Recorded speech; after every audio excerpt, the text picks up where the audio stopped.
Siapa yang tidak ingin menjadi orang kaya? Hampir semua manusia pasti ingin dirinya kaya raya agar hidupnya selalu terpenuhi dan bisa membeli apapun yang diinginkan. Namun hal itu tak dirasakan oleh sahabat Rasulullah SAW, Abdurrahman bin Auf. Abdurrahman bin Auf dikisahkan sebagai orang kaya raya yang ingin menjadi miskin, namun gagal. Sebagai sahabat Nabi, dia sangat senang sedekah. Kebiasaannya itu dilakukan karena dia khawatir jika harta bendanya bisa menjadi beban di akhirat.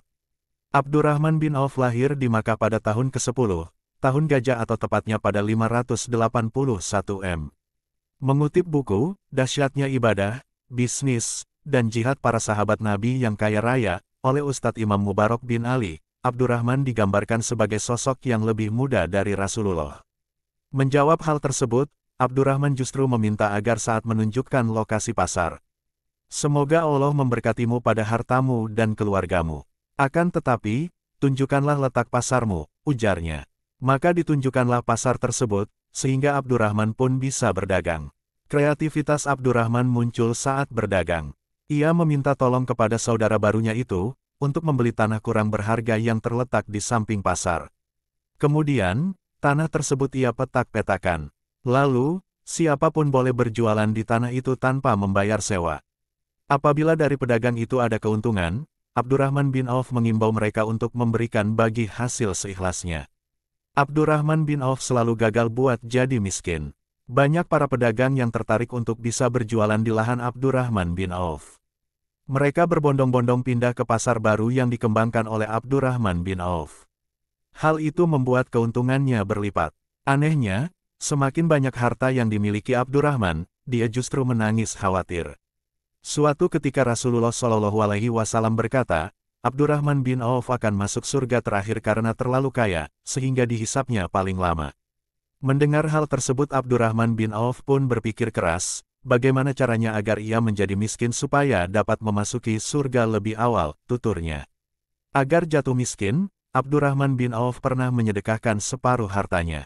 Setelah itu ia bersedekah lagi sebanyak 40.000 dinar yang kebanyakan harta bendanya diperoleh dari hasil perdagangan. Abdurrahman bin Auf juga diceritakan pernah memberikan 200 ukiah emas, 1 ukiah setara dengan kurang lebih 31 gram untuk memenuhi kebutuhan logistik selama Perang Tabuk. Saat ada seruan untuk berinfak dari Rasulullah, ia tak pernah berpikir panjang dan ragu-ragu. Begitupun saat Perang Badar yang jumlahnya mencapai 100 orang, dia memberikan santunan 400 dinar kepada masing-masing veteran. Abdurrahman bin Auf juga menyumbangkan 40.000 dinar, 500 ekor kuda, dan 1.500 unta untuk para pejuang. Tidak hanya itu, dia juga pernah bersedekah dengan cara membeli kurma yang hampir busuk dari para sahabat di Madinah. Semua pedagang bergembira karena kurma mereka bisa dijual, begitupun Abdurrahman bin Auf yang senang dan berharap akan jatuh miskin. Namun, tiba-tiba ada seseorang yang datang dan mengaku berasal dari utusan Yaman. Dia memberitakan bahwa di negerinya sedang terkena wabah penyakit menular, sehingga rajanya mengutus dirinya untuk mencari kurma busuk. Menurutnya, kurma busuk adalah salah satu obat yang bisa menyembuhkan dari penyakit menular itu. Akhirnya utusan Raja Yaman tersebut memborong semua kurma milik Abdurrahman bin Auf dengan harga 10 kali lipat dari harga kurma biasa. Kedermawanannya itu tidak membuat Abdurrahman bin Auf jatuh miskin, justru harta kekayaannya terus meningkat.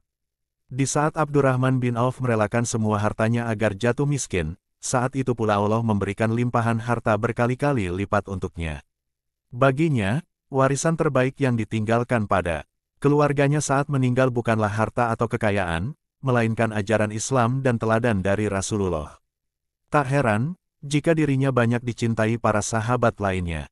Apalagi, dirinya banyak berjasa menyumbangkan kekayaannya untuk Islam. Abdurrahman bin Auf meninggal ketika berumur 75 tahun, ada juga yang mengatakan 72 tahun pada tahun 31 H. Namun pendapat lain menyebutkan tahun 32 H. Ia dimakamkan di pemakaman Baqi yang diimami oleh Utsman bin Affan berdasarkan wasiatnya. Ia meninggalkan 28 anak laki-laki dan 8 orang perempuan. Abdurrahman bin Auf masuk dalam deretan 10 sahabat Nabi yang dijamin masuk surga.